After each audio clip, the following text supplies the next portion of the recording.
Good morning, this is the Eager Beaver Show. You are listening to a True North Eager Beaver Media Podcast.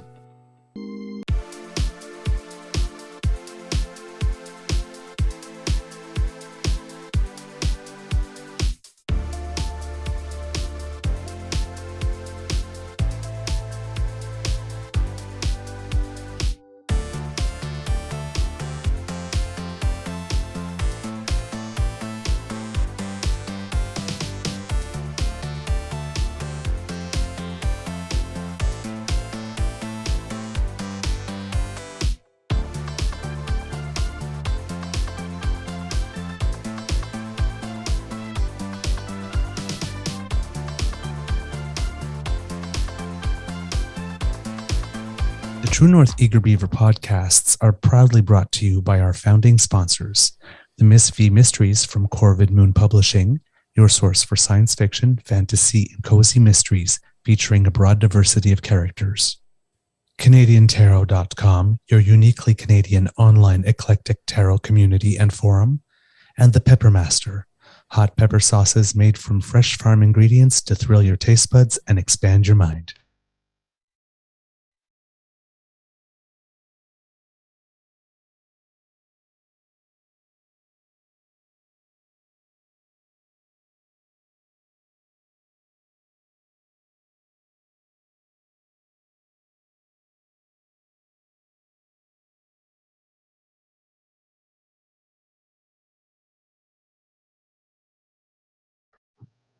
Well, good morning and hello, kids, and welcome to season 3 and episode number 261 of the Daily Beaver Morning Show here on the Crier Media Network. Yeah,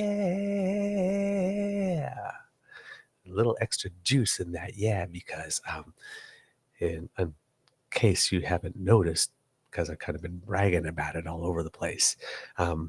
We got some very good news yesterday, didn't we, Mr. Grizzly? About our show. Yes, yes, we did. Yes. And it was I just happened to stumble across it, and I was like, well, that's interesting. Let me just send that to you because I think you'd find it, what would be the word to describe it? Delightful, joyful, enlightening, surprise. I was surprised. I was very surprised. Now, we made a list, kits. Now, we've made this list before in January, and we hadn't heard from them ever before, before or after. So we thought, when we just forgot about it, but yesterday something popped in. It's a site called feedspot.com, and they list the top 45 Canadian politics podcasts. Last time it was the top 50, and we barely made it in by the fingernails. I think we were like 48 or 49. So they actually list them in order. Mr. Grizzly, would you like to bring that up? Yeah, let me just bring this up here. I got a link to the page in the chat as well. And here it is. So we start out 45 best Canadian politics podcasts. From thousands of podcasts on the web, ranked by traffic, social media, followers, and freshness. And they actually have a team that actually goes and listens to them. So number one is... Power and Politics from CBC, which is to be expected, right? And number two? The House. Which is to be expected. And then number 3, The Bridge with Peter Mansbridge, which not a big surprise. I mean, really. Yeah, and when you look at the Apple charts, the political podcast, it's almost always number 1. So 2 CBCs, 1 independent with CBC, former CBC, and... Hey, is that us? Why, yes, sir. Yes, it is. That is us at number 4. I was like reading this yesterday. I'm going, that can't be right. Because I thought, is this just a list? Right? And then I looked and I said, no, in order. In order. I was requesting 172 Canadian politics podcasts and blogs with email contacts and a spreadsheet. So you can get all this info if you want. But I'm like, how are we ahead of CBC News at issue? And who else? Look who else we're ahead of. Roy Green, like 3-time consecutive winner of Canadian Association of Broadcasters National Gold Ribbon Award. I keep going. Look who else. Yeah. The CPAC show. Peter Van Dusen, CPAC. Yeah. I'm like, Althea Raj. how are we in the top 10, let alone number 4? I do not know. I do not. We're ahead of the Hurly Burly Yeah. and the strategists and Wow. Like, many of these podcasts I'm well familiar with. Like, well familiar yes. with. I'm like, oh, okay. Yeah. Holy crap. And to think that when my friend Chris suggested 2 years before I dared even try, hmm and the only reason I tried is because we were in COVID and I literally had nothing else to do. Nothing else to do. Because there was no acting and there was no simultaneous translation, because that involved having people in a room together. I thought nobody wanted to hear at all from a ditzy old queen, especially fighting about politics.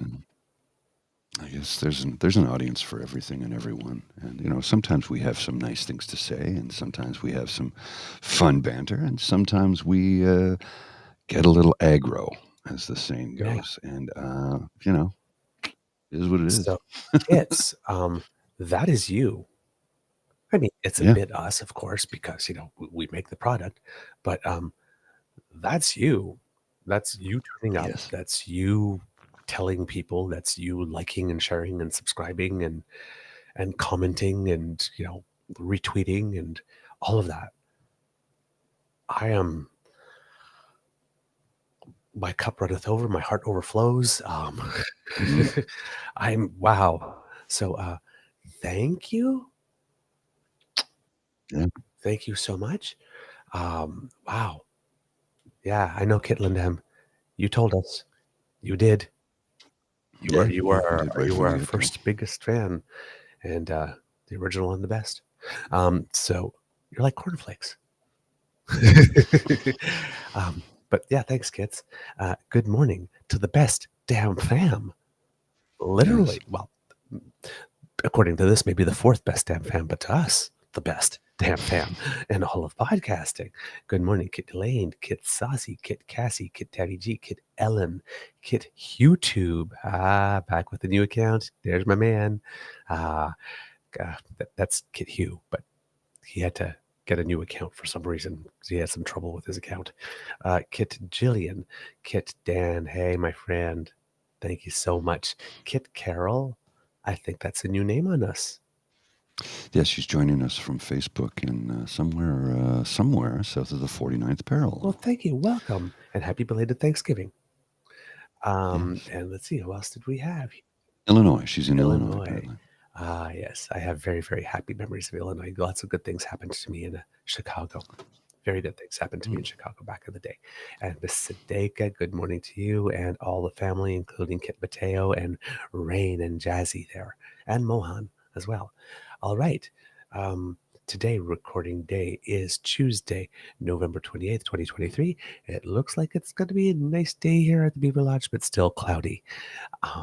Thank you to our podcast founding sponsors, the Pepper Master, the Miss V Mysteries from Corvid Moon Publishing, and CanadianTarot.com. Kit the Daily Beaver says, I think we all know it's the red Speedo that made this possible. Never underestimate the power of the red Speedo, kids. Never underestimate the power of the red Speedo. Well, Speed. I got giving you the news report. So I got a blue jacket. Yeah, the blue jacket. Yeah. Tell today, Mr. Grizzly. There's so I read a lot of stuff, as do you, so we can try and get a cogent argument presented for people who want to watch and understand and learn and maybe have a civics lesson or two. So I monitor a lot of different feeds, and every now and then I'll come across something trending on the Twitter and go, what? And this gentleman sums it up the way I feel about it, because so this is Clay Thompson, great count at Harry T59_Harry. Ford is being investigated by the RCMP. Scott Moe and Blaine Higgs are waging war against the LGBTQ. Daniel Smith has gone batshit crazy. None of them are doing anything to help the people of their provinces, but the far-right nut jobs want Trudeau for treason. That's insanity. And conversely with that, conversely with that, all the newspapers are wondering when it is that's Trudeau who's leaving. Yeah. Not the guy leading the government being investigated by the RCMP.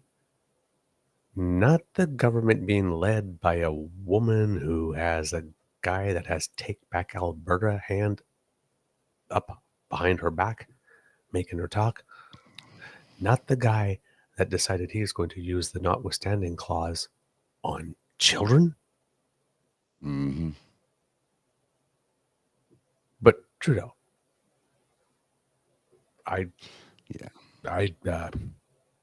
We live in an upside down world. Yes, we do. We do.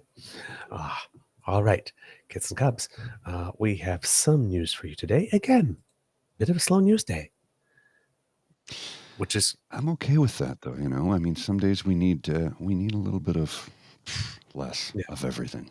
Now, here's one thing I want to show you, kids. It's only a couple of seconds. It comes from MP Mark Garrettson, because it looks like the Conservatives' objection to helping Ukraine is about to enter a new phase. This is MP Ted Falk.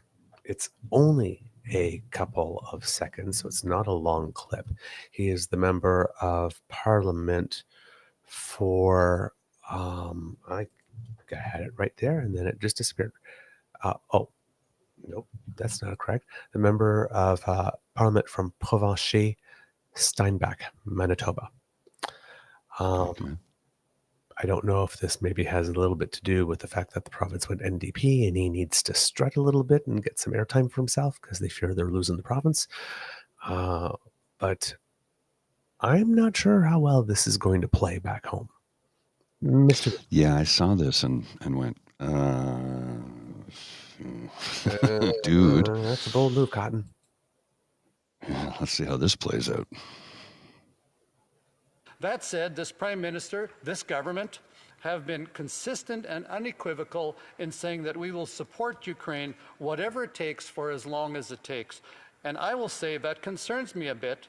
That said, this Prime Minister, this government, have been consistent and unequivocal. Why is that concerning him? What's to be concerned about?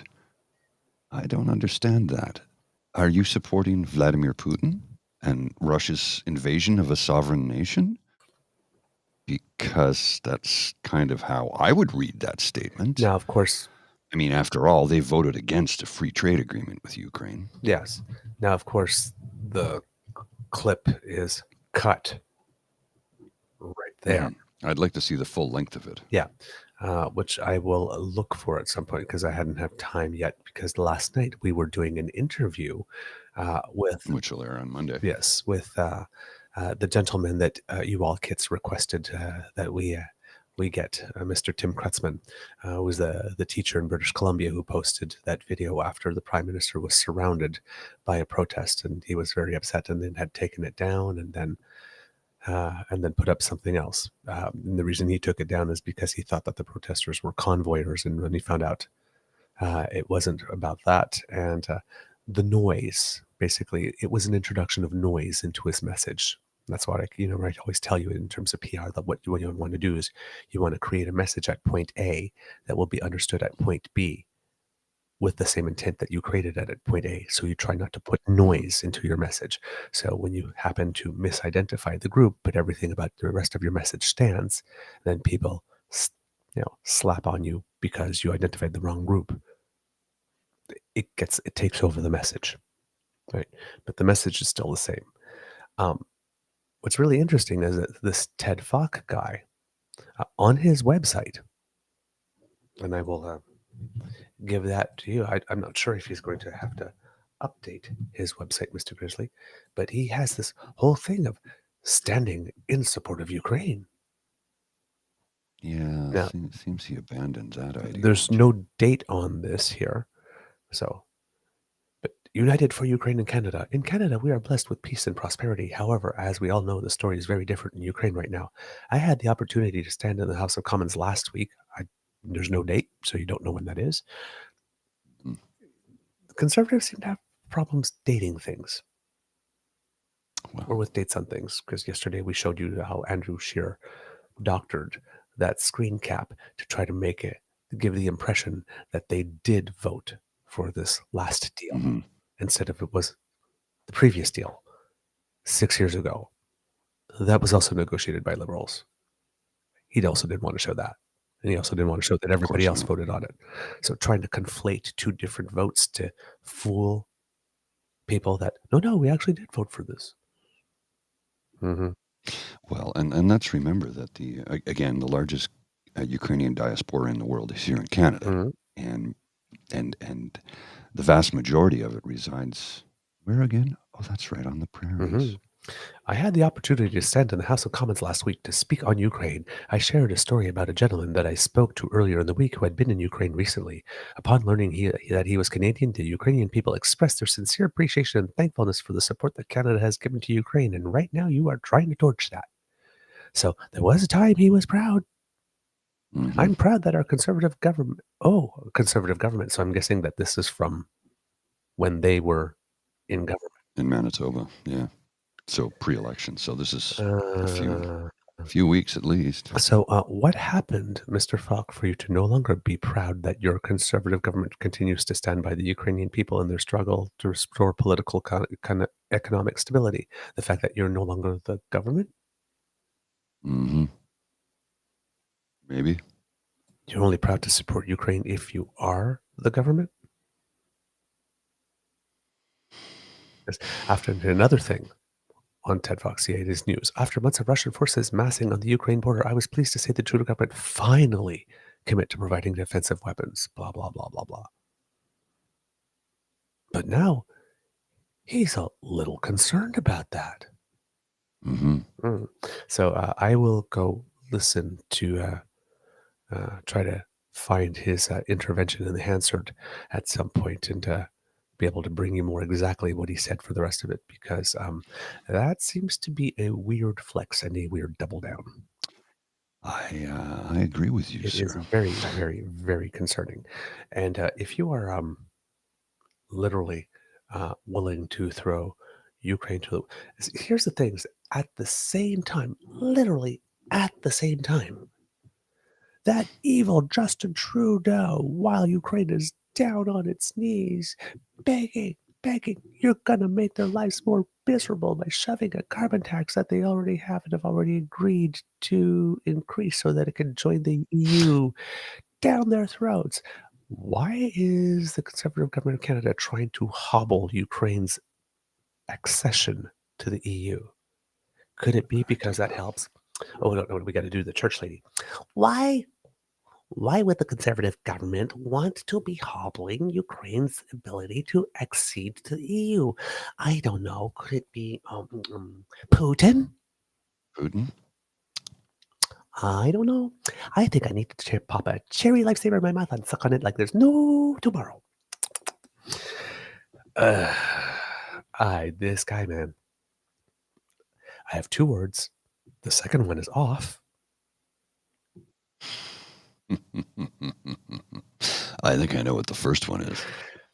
I've been saying that a lot lately. It's just I'm just seeing these comments like, "Oh, fuck off."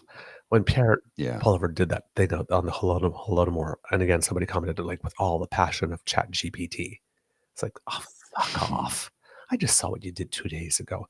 Tasha Sheridan the other day had an opinion piece where she talks about what's happening to the Masalit in Sudan and how it's terrible that the leftists all around the world are not championing doing something for them like they are championing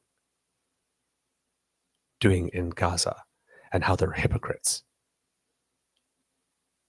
And that this is proof that intersectionality is inherently anti-Semitic. And the only reason they're not raising the issue of the Masalit is because there are no white colonial people there to blame. Like, are you freaking kidding me? You've just... She did all the research into what's going on into the Masalit for that article. Search of her Twitter feed. She's never mentioned Sudan once since 2010, since she's been on Twitter. So I thought I would be more generous. I'd just look up Africa. She mentioned Africa twice in her entire Twitter feed. The last time was in 2011. So she doesn't care about this issue. She researches everything about them. No. And then she doesn't say, let's help them. She details all the horrors that are happening over there, only to compare them to the horrors that happened to the Israelis, none of what happened to the Palestinians, and says leftists all around the world are hypocrites because they're not there too. By the way, according to the census, if we're just looking in Canada, there's about 16,025 Canadians of Sudanese heritage. There's 335,000 people of Jewish heritage, and there's 1.8 million Muslims. Maybe the reason in Canada is because there's not that many of us when it comes to Sudan. But she didn't call the Canadian Sudanese Association to figure out what we were doing over here and to see what commitment there was. So she exploited the mass elite, and she exploited the tragedy of the Jewish people that she's standing for, all in defense of whiteness and to attack intersectionality.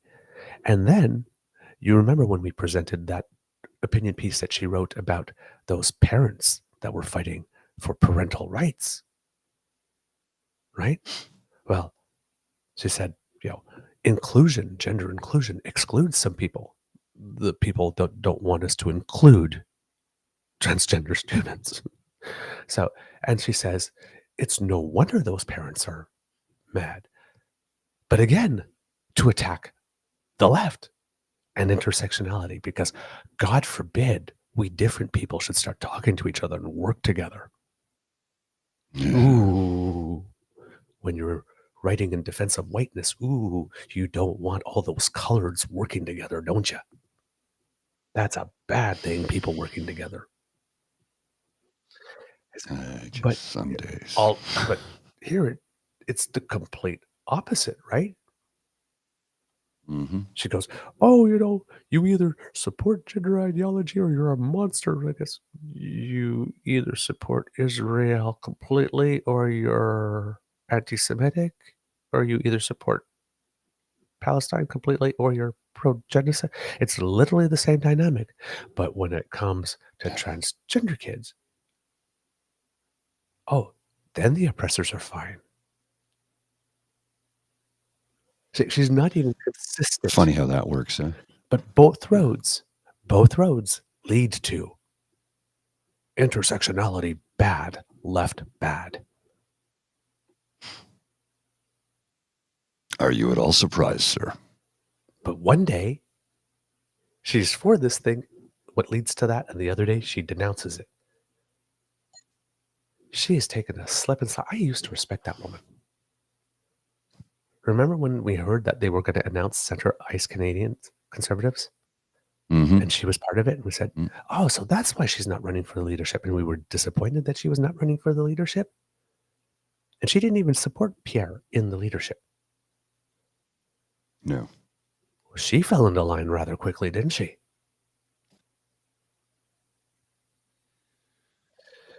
Not impressed with her. So, they have lost their minds. Right. And now they're all over the web saying that journalist's question was biased. And it's like, it's a do you take responsibility question for having confirmed something as being terrorism before any official did. Okay. Again, kids, it's not a gotcha question just because the question got ya. If you're lying, the question's going to get you. And it's not because it's a gotcha question. Oh, man, these people. Well, they just continue to spin more lies to support the lies that Skippy told. Have you seen the video from Garnet Genuous? Oh, yes, Viktor Orban's lapdog. Yeah, I have the video here. we're not going to watch the whole thing because I can't stomach more than 30 seconds of this, man. But they're just backing up the lies with more lies. And Max Fawcett counters him. He says, Ukraine has a carbon tax and has for many years now, since 2011, actually. Oh, and if it wants to join the EU, it'll have to raise it considerably. Your party stands with its own pre-existing prejudice against climate policy, not Ukraine. Go. Conservatives stand with Ukraine. Ukraine needs weapons, not a carbon tax. Mm-hmm. Mm-hmm. And he's spouting the buzzwords. Look at this incel king. Christ almighty, this. Right now, we're having a debate in Parliament about what Ukraine really needs. Conservatives think Ukraine needs weapons. Liberals think Ukraine needs a carbon tax. Years ago, Conservatives negotiated a free trade deal between Canada and Ukraine. It was a good trade deal for both countries that emphasized trade. It was aimed at strengthening opportunity and prosperity in both countries. Again, it was a trade deal about trade. That deal that was sponsored by François-Philippe Champagne in 2017 when you guys weren't in government anymore? Yeah, that one. Yeah. Yeah, that one. Mm-hmm. Mm-hmm. Mm-hmm. Sure. And then we have the Director of Communications of the Conservative Party of Canada, who has been working overtime. I mean, she works hard for the money, so hard for the honey. I guess she actually tweeted this yesterday. If you will put it up, Mr. Grizzly. Yeah, it's just I can't get over these people. And I say these people because they call themselves conservatives before they call themselves Canadians. So. Please read it, Mr. Grizzly. The Liberals are losing their minds because conservatives are calling out inaccuracies and double standards. If you were hoping conservatives would back down and cave to the name-calling, partisan games, and attacks from the woke leftist mob, keep dreaming. Protection alert. Yeah. Okay, look, have another box of water, you half-baked lasagna. Seriously. Name calling, partisan games, attacks from the mob. Like, again, have you looked at yourself in the mirror and smelled your armpits, lady? Liberals are losing their mind. You're losing your minds right now because you got caught in crap. Earlier over the course of the weekend, it's like, oh my God, they are trying to change the channel because they had a terrible. You are the guys that had the shit week. Mm-hmm. And sure enough, of course, because it was shit week, black-faced photos circulated again. But again, sure. In a plot twist, not black-faced photos of Trudeau, but Sarah Fisher herself posting 4 times in one tweet pictures of her allegedly in blackface going, "This is not me." Really? These photos have been circulating allegedly of you for ever since the first photos of Trudeau. But now, 3-5 years later, you protest. It's not you, Mm-hmm. girl. Apparently, when the libs treat you how you treat them, they have lost their minds. Your rhetoric has been disgusting and dishonest. Please stop calling the CPC platform conservative. And there I thought that politics were about issues and policy. Silly me. Exactly. Get you. Cons have no coherent strategy. They're the drowning guy. And if you look in Ontario, right, Doug Ford is drowning. Pierre Poilievre launched himself off the ship into the ocean last week. And seems dude is not a very strong swimmer. So what does Doug Ford do? Hey, Pierre. Dunks his head underwater. Doug Ford actually came out and said that Pierre Poilievre is full of shit on the Windsor EV battery thing. The guy that ripped out the electric charging stations is actually pro EV battery plant to the point that he's willing to take Pierre Poilievre and say, you know what, we're both in this ocean drowning. I need to save myself. Down you go. No hate like conservative love. Like the mafia, but without the loyalty. Well, speaking of Doug Ford, you heard about the deal yesterday that he cut with Olivia Chow. Yeah. I'm like, whoa, Liv, Ms. Chow, could we back the truck up here, because you just sold out Ontario Place to a bunch of wealthy developers who are going to turn it into a casino. I mean, spa, at our expense. After promising she never would. And our friend Frank Domenico had something to say about it.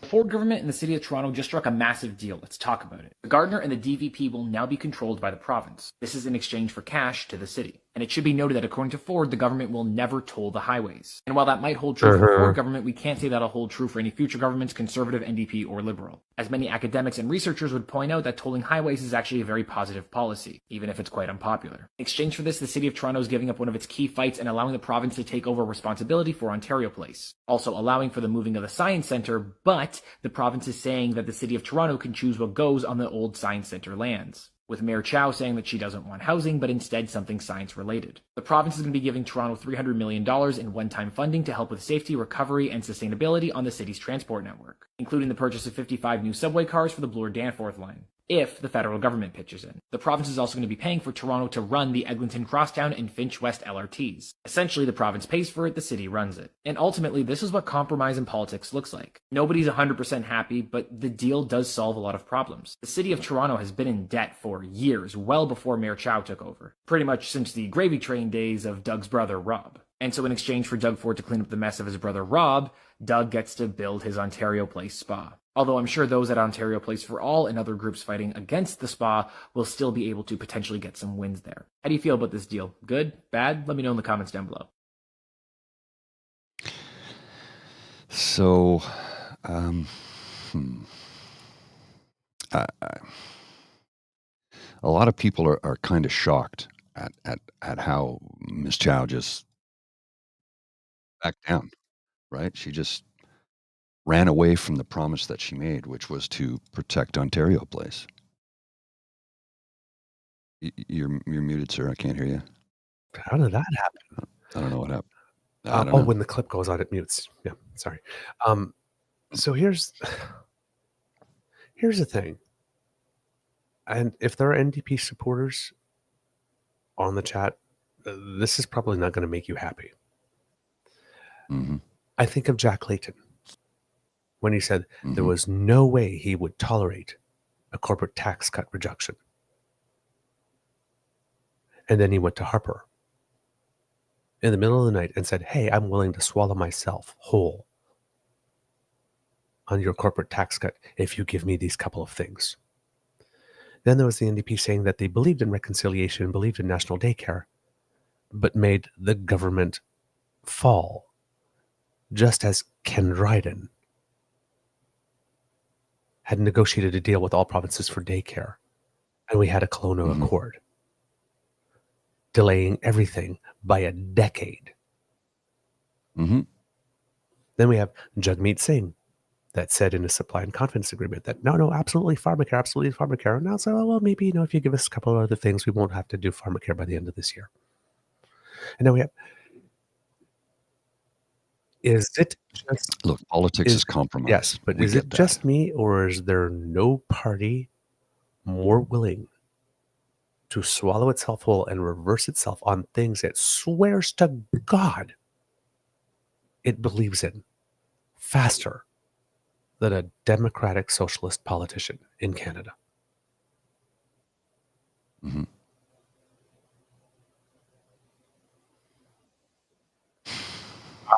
No, Tavi.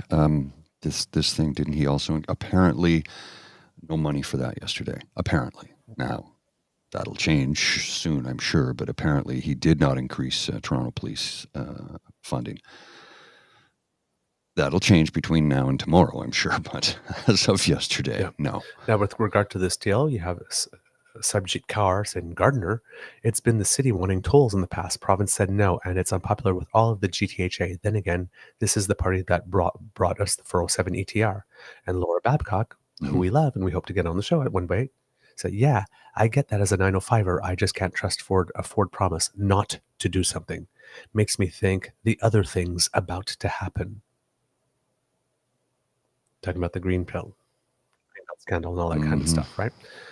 This is part of Ford's plan to position himself as Toronto mayoralty candidate next time around. Mayor of Toronto is his ultimate goal.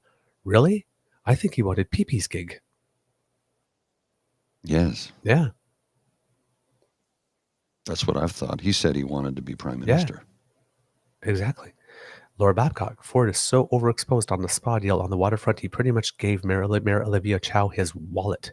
Question is why? Why give up so much for a spa no one needs? Why the secret 95-year deal? What's the real value and end goal for Ontario Place? Casino.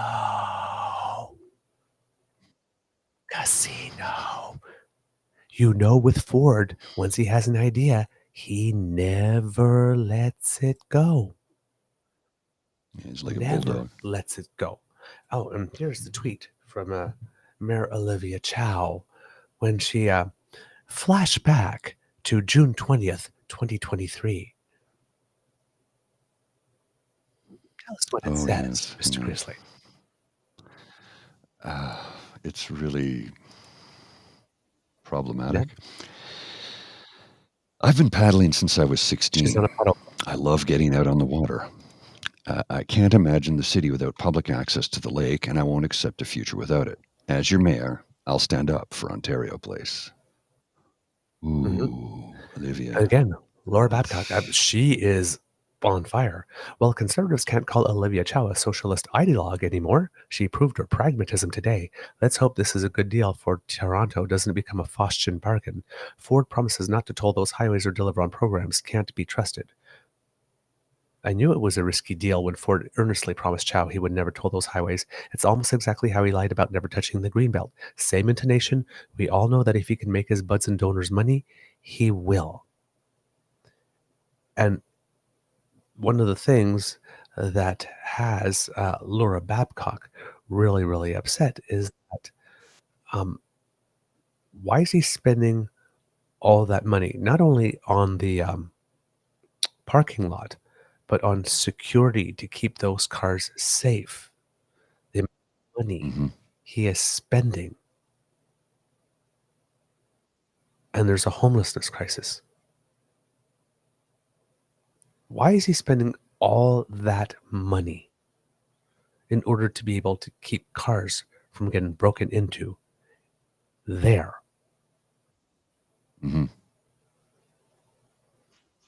Yeah, it's all, yeah. But not.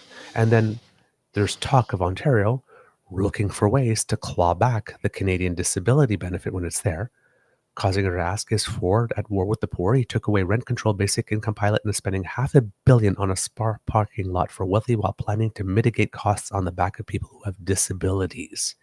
Has he no heart?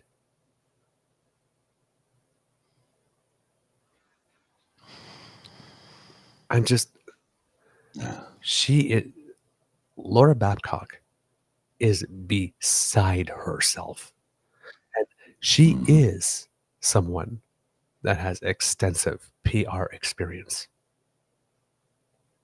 She sees that this does not make sense and that the message, what the messages, the conflicting messages that are being sent. And she is calling them out so damn hard.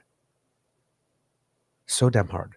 Some of us screamed from the rooftops and warned what would happen, but so few voted. In Ontario, cheap beer outweighed people suffering in homelessness and our housing crisis. And in my city, a cheerleader was picked over an actual leader for mayor. It's damn painful.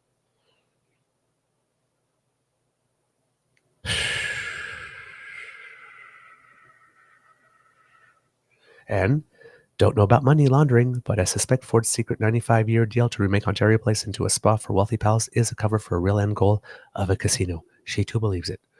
One thing we know for certain is he can't be trusted. So I'm not the only one saying it. Laura Babcock has an incredible reputation. It's all he wants. He's been trying to get a casino downtown forever. Okay, we have to go. Unfortunately, that's the end of our show because Mr. Grizzly has a heart out, and I had a whole bunch of other stuff go today, but we got onto the subject instead. But you know, there's stuff going on in Alberta with regard to mining and climate capture and storage. Apparently, they're screwing over the First Nations again. It seems that where they want to stuff all that carbon underground is under the Cold Lake First Nation. Go figure. Mm, Let's use Indigenous people as guinea pigs yet again. of course. Today, anyway, we have a show, right, Mr. Grizzly? Yes, we do. Yes, we do. Okay, kids, that's the end of this episode of the Daily Beaver Morning Show here on the Crier Media Network. Oh, and the other thing, Canada Proud is suing the Crier Media Network. Because apparently we damaged their reputation by saying they spread disinformation. Do you realize that a defamation suit means that you can't damage an organization that already has a shit reputation? Like, have you ever guys stepped outside of your echo chamber long enough to hear what the rest of the country's saying about you? Come on, you're not going to win that suit. Anyway, we hope that you love this podcast. There's a lot going on in my head, even though it was a slow news day. We hope that you love this because we love making this for you. Remember, sharing is caring and word of mouth is priceless. So please, please, please tell your peeps and poops all about us. And you have, because clearly we're number 4. Yay. Yeah, would have thunk. Because democracy is something that you do, please keep on spreading the good word. Get your shots. XBB, pneumococcal, flu, RSV. Keep the hospitals unclogged. Donate to the Red Cross if you have time. If you would like to not miss an episode, the Ray Girl has got you covered. You go to the pod page. That's podpage.com/TheTrueNorthEagerBeaver. And that way, when we have something fresh off the bandwidth, it comes right into your inbox. If you like to smash with buttons and subscribe to things, we have our True North Eager Beaver Media Incorporated YouTube channel. You make like Kit Elaine, go over there, smash the buttons, like, share, subscribe, our 3 favorite words other than Mr. Grizzly. Free beer today. And if you want to give us free beer today, well, then that squiggly right by Mr. Grizzly's head brings you to our coffee page. If you're listening at home, that's ko-fi.com/eagerbeaver. That's where our emergency hydration fund is found. You can leave a little donation in our tip jar there. We thank you very much. It's close to the end of the month. So if you happen to have a couple of extra loonies jingling in your pocket and you'd like to help us continue making this product for you, we would definitely appreciate the support. Thank you very much. From the Beaver Lodge, this is your Eager Beaver saying, it could be a tough world out there, so please be kind and gentle with yourself. Mr. Grizzly, some words of wisdom, please. Drink water, take your vitamins, get some rest. I actually got sleep last night, kids. Oh, I'm so sorry. It seems that we're switching. All right. Well, it's because we were up late last night in an interview, and my brain keeps going afterwards. So, anyway. Mr. Grizzly, please roll their heads.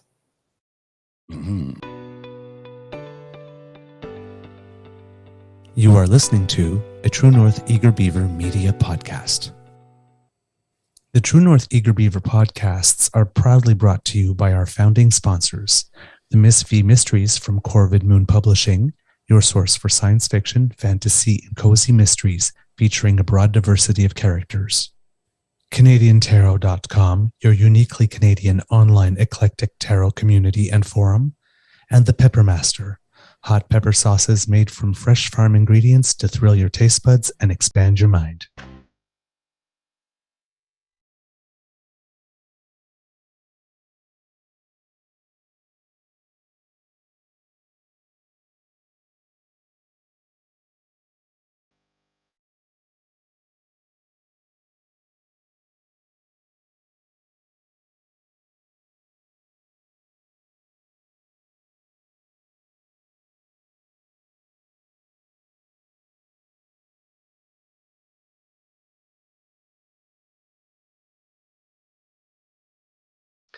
Good morning, Kit, the anti-corporatist, and Kit, my dog Sargoth. Lovely to see you at the end of the show. As for our Easter egg, if you remember Mr. Otter, because he hasn't been on our show for a while, but he once tweeted something that everything looks more official when you surround it in laurels. So